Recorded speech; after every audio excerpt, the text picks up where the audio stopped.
Since the first Child's Play movie was released in 1988, the franchise has just kept growing. Hey guys, welcome back to The Binger.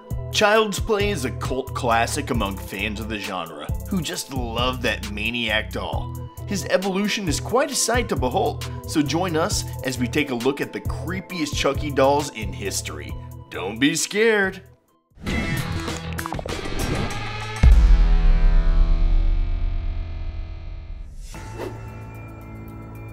What's even more intimidating than your run-of-the-mill crazed doll? One that's set loose in a military school, of course. In the third installment of the franchise, the Good Guys Company decides it would be a great idea to start production back up again. Clearly, they didn't learn a thing from the first two movies. Without realizing that Chucky's body is still in the abandoned factory, they restore it. Workers come in to do their thing, but some of Chucky's parts accidentally get mixed into a vat of plastic. Before you know it, he's revived and ready to get back down to business as usual. Honestly, who's paying these idiots? Everyone is none the wiser, so they give the newly restored Chucky to the CEO, Mr. Sullivan. Let's just say it doesn't work out too well for him. Once the boss is out of the way, the doll goes onto the computer and looks up his best pal, Andy. With this info, he's able to locate Andy, who is now at a military academy, trying to get over his past trauma.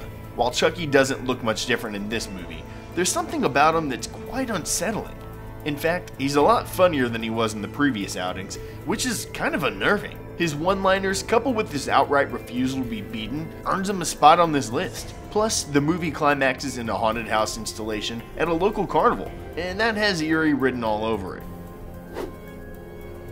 Honestly, this one sends shivers down the spine of audiences across the world, but for a weird reason. Debuting in the fifth movie of the franchise is the son of Chucky and his bride Tiffany. Those two crazy kids presumably couldn't keep their little plastic hands off each other, and yep, they made a demonic baby. By this point in the franchise, things had gone from outright horror to a different animal entirely. Once Tiffany was introduced, the grisly parts just seemed like a big joke. Maybe that's why writers decided to introduce GLEN, who frankly looks like he was modeled on David Bowie in the 70s. With red hair, huge eyes, and this sort of innocent look about him, GLEN looks different from his ma and pa. When he's first introduced to his parents after fighting them in a prop room and bringing them back to life, things get weird. Well, weirder than usual at least. Chucky faints and Tiffany beams with happiness that she has a son. This newfound sense of responsibility makes her promise not to do any devious deeds, but that doesn't last long. Maybe the best thing about GLEN is that he shares his body with his evil twin, Glenda. Glenda is the kind of spirit you would expect, and follows in her mom and dad's footsteps. Poor GLEN had a rough, tough life, and really just wanted to be a decent puppet with a good heart. He never had a chance, especially looking like that. By 1998, it was clear that something needed to change to keep Chucky moving forward. That's when writer Don Mancini introduced a love interest into the mix.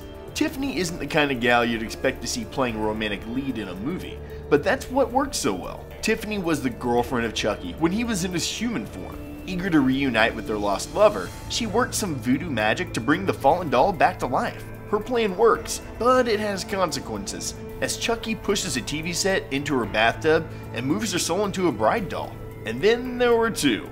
The two lovers don't go on a glorious honeymoon, but end up trying to follow through with another ill-fated plan. So what does Tiffany have going for her? Those blonde tresses matched with a cocky attitude and heavy eyeshadow make her a formidable foe. In fact, some believe that Tiffany is more frightening in appearance than Chucky, and it's not really hard to see why. There's something worrying about a woman that will go to this sort of lengths for love. They're no Harry and Meghan, that's for sure. But still, who else is gonna love that deranged little dude? He's got a face that looks like a beat-up football on a bad day. We can't include that last entry without touching on Chucky's transformation in Bride of Chucky. This introduced a much edgier look for our main guy. Thanks to Tiffany's terrible attempt at putting him back together, Chucky is full of horrible scars that cover his face. He looks like he's been mauled by a tiger, instead of being lovingly repaired by his bride-to-be. Some fans thought that the doll looked more menacing with a fresh face, but we think it injects something different. As Bride of Chucky marked a new era in the movies, it's really only fitting that Chucky looks a little different too.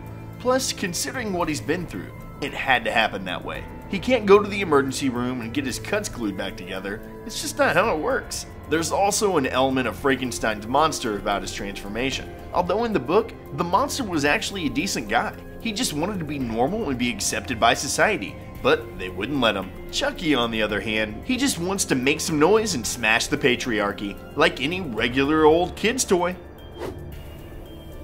2013's Curse of Chucky is one of the most highly rated Child's Play movies to date, although it didn't bring in the megabucks. It was also the first movie in the series to be released direct to DVD, skipping the theaters altogether. It's a shame that fans didn't get to see this one on the big screen, as it has a lot going for it. Curse of Chucky harkens back to a lot of the OG elements that made the movie so popular in the first place. When the haunted doll arrives at the house of paraplegic Nika and her diabolical family, everything seems fine. No one knows where it came from, but apparently, they're the type of people that accept unwanted gifts, so it's all cool. Chucky's appearance in this outing is vastly different from when he was last seen 9 years prior. The scars that he had from Tiffany's attempt to stitch him up are completely gone, and he's back to his meek and innocent look.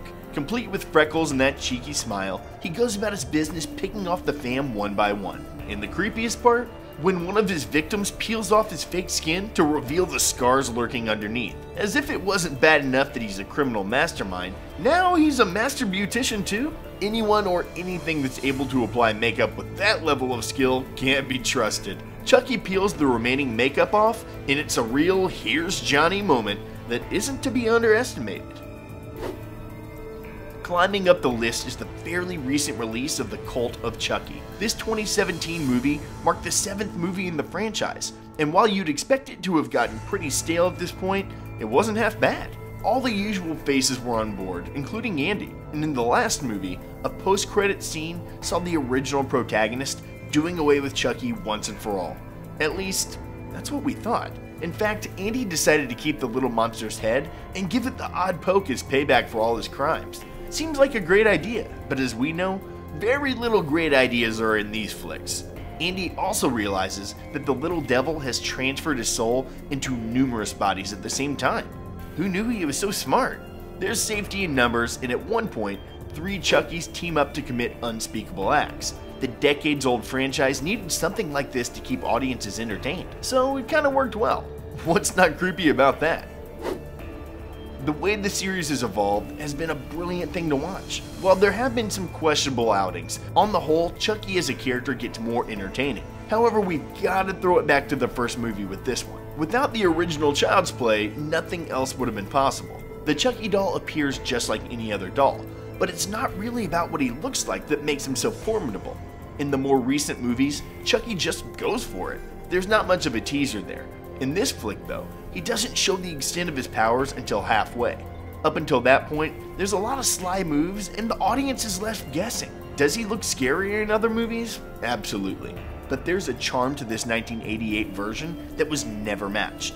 You know those haunted dolls that you can buy on eBay for like 20 bucks? You know they're probably not haunted, but you still wouldn't want to buy one just in case. That's how the first Chucky makes audiences feel. We know there's no real threat, but we definitely wouldn't want to make the purchase just to be on the safe side.